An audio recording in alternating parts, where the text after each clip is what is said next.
ಸಮಸ್ತ ಕುಲಕೋಟಿ ಕನ್ನಡಿಗರಿಗೂ ನನ್ನ ನಮಸ್ಕಾರಗಳು ಹಾಗೂ ಮಕರ ಸಂಕ್ರಾಂತಿ ಹಬ್ಬದ ಆರ್ಥಿಕ ಶುಭಾಶಯಗಳು. ನಾನು ನಿಮ್ಮ ವೈದ್ಯ ಕನ್ನಡಿಗ. ಮಕರ ಸಂಕ್ರಾಂತಿ ಅಂದ ತಕ್ಷಣ ನಮ್ಗೆ ನೆನಪು ಎಳ್ಳು ಬೆಲ್ಲ ತಿಂದು ಒಳ್ಳೇದು ಮಾತಾಡ್ರಿ ಅಂತ ನಮ್ಮ ಹಿರಿಯರು ಹೇಳ್ತಾ ಇದ್ರು. ಅದೇ ತರನಾಗಿ ಎಳ್ಳು ಬೆಲ್ಲನ ಯಾಕೆ ತಿನ್ಬೇಕು? ಎಳ್ಳು ಬೆಲ್ಲ ತಿನ್ನೋದ್ರಿಂದ ನಮ್ಮ ದೇಹಕ್ಕೆ ಆಗ್ತಕ್ಕಂಥ ಉಪಯೋಗಗಳೇನು, ಇದರಿಂದ ಇರ್ತಕ್ಕಂಥ ವೈಜ್ಞಾನಿಕ ಕಾರಣಗಳೇನಂತ ಇವತ್ತು ವಿಡಿಯೋದಲ್ಲಿ ತಿಳ್ಕೊಳ್ಳೋಣ. ಎಳ್ಳು ಬೆಲ್ಲ ಮಿಶ್ರಣ ನಮ್ಮ ದೇಹಕ್ಕೆ ಒಂದು ಮೆಟಬಾಲಿಸಮ್ನ ಜಾಸ್ತಿ ಮಾಡಿ ನಿಮಗೆ ದೇಹಕ್ಕೆ ಸ್ಪಾಂಟೇನಿಯಸ್ ಎನರ್ಜಿಯನ್ನು ಎಳ್ಳು ಬೆಲ್ಲ ತಂದುಕೊಡುತ್ತೆ. ಅದರಲ್ಲಿ ಎಳ್ಳು ಬೆಲ್ಲದಲ್ಲಿ ಕ್ಯಾಲ್ಸಿಯಮ್ಮು, ಐರನ್, ಮ್ಯಾಗ್ನೇಷಿಯಮು, ಜಿಂಕ್ ಅಂತ ಅನೇಕ ಖನಿಜಾಂಶಗಳು ಇರೋದ್ರಿಂದ ಇವುಗಳು ನಿಮ್ಮ ಎಲುಬು ಮತ್ತು ಕೀಲುಗಳ ಶಕ್ತಿಗೆ ಮತ್ತು ಆರೋಗ್ಯಕ್ಕೆ ಸಹಾಯ ಮಾಡ್ತವೆ. ಅದೇ ತರನಾಗಿ ಜಿಂಕು, ಸೆಲೆನಿಯಮ್ಮು, ಕಾಪರ್ ಮುಂತಾದ ಆಂಟಿ ಆಕ್ಸಿಡೆಂಟ್ ಇರುವುದರಿಂದ ಇದು ನಿಮ್ಮ ದೇಹಕ್ಕೆ ರೋಗ ಪ್ರತಿರೋಧಕ ಶಕ್ತಿಯನ್ನು ನೀಡುತ್ತದೆ.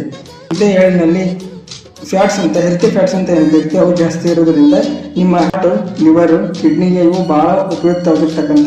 ಅದೇ ರೀತಿ ಈ ಎಳ್ಳುಗಳಲ್ಲಿ ಅನೇಕ ಆಂಟಿ ಆಕ್ಸಿಡೆಂಟ್ಸ್ ಅಂದರೆ ಲಿಗ್ನಿನ್, ಸೆಸಮೋಲ್ ಅಂತ ಆಂಟಿ ಆಕ್ಸಿಡೆಂಟ್ಗಳು ನಿಮ್ಮ ಹಾರ್ಟ್, ಲಿವರು, ಕಿಡ್ನಿ ಹಾಗೂ ನಿಮ್ಮ ಸ್ಕಿನ್, ಚರ್ಮ ಮತ್ತು ಕೂದಲಿನ ಆರೋಗ್ಯಕ್ಕೆ ಬಹಳ ಉಪಯೋಗ ಆಗುತ್ತವೆ. ಈ ಎಳ್ಳು ಬೆಲ್ಲ ಮಿಶ್ರಣದಲ್ಲಿ ಇರತಕ್ಕಂಥ ಒಳ್ಳೆ ಫೈಬರ್ ಕಂಟೆಂಟ್ ಅಂದರೆ ನಾರಿನಾಂಶ ಅಂತ ಹೇಳಿ ಕರಿತೀವಿ. ಇದು ನಿಮ್ಮ ಚಯಾಪಚಯ ಕ್ರಿಯೆ, ಡೈಜೆಷನ್ ಅನ್ನ ಇಂಪ್ರೂವ್ ಮಾಡಲಿಕ್ಕೆ ಹೆಲ್ಪ್ ಮಾಡುತ್ತೆ.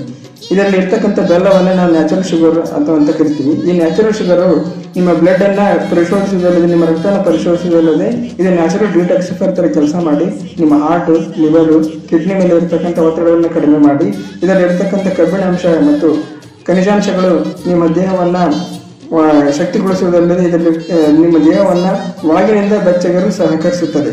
ಧನ್ಯವಾದಗಳು.